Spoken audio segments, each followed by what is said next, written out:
Hello and welcome to Diplomatic Derivatives. In today's episode of International Relations, we begin our very first series with the first one as the Sudan series. This is a 5-video series where we will dig deep into all aspects of the war in Sudan with an in-depth analysis of how it started and who benefits from it. We begin episode 1 talking about Sudan's silent war as the world's worst humanitarian crisis. Sudan, a nation of resilience, now crumbles under a war many people don't even know is happening. Today, we uncover how Sudan slipped into chaos and why the world must not look away. Before we dive deeper into the conflict, let's take a moment to understand where Sudan lies on the world map, because geography shapes everything in this war.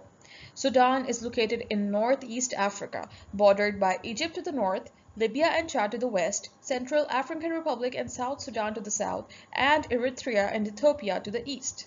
Most importantly, Sudan has a strategic coastline along the Red Sea, a gateway to global trade routes and Middle Eastern power politics. Keep this geography in mind because as we move ahead, you'll see how Sudan's borders, neighbors, and access to the Red Sea have become major forces driving this conflict and influencing the world's response. According to the Council on Foreign Relations, this war erupted in April 2023 when a rivalry between the Sudanese Armed Forces (SAF) and the Rapid Support Forces (RSF) exploded into a nationwide conflict.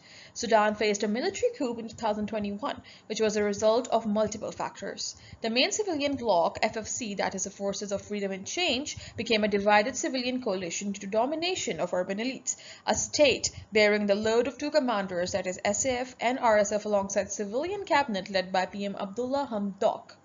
This complexity in governance led to an institutional paralysis, which resulted in an economic meltdown with inflation more than 400%.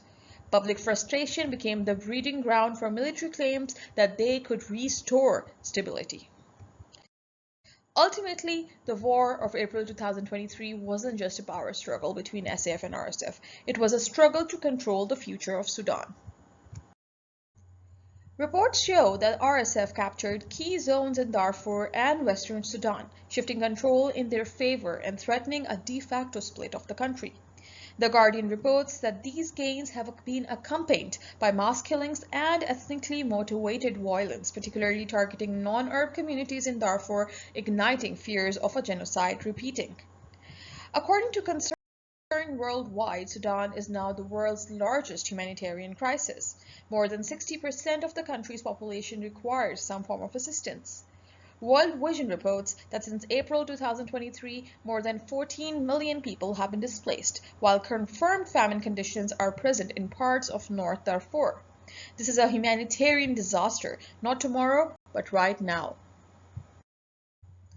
Analysis from the Wilson Center reveals that more than 10 countries have been involved in Sudan's war, directly or indirectly, making it one of Africa's major proxy battlefields. Conflict doesn't stay within borders, it spreads. According to UNRSC, roughly 4.57 million people have been internally displaced and 1.1 million people have fled abroad, highlighting the scale of the state's collapse. Sudan is not a headline, it is a millions of human lives. As quoted by a UN humanitarian official for UN refugees, we are running out of time for Sudan. If you believe Sudan deserves the world's attention, share this video. Every voice matters, even yours. Join us in the next episode of the Sudan series as we travel to Darfur, the heart of Sudan's suffering, to uncover the stories behind the headlines and the horrors the world cannot ignore.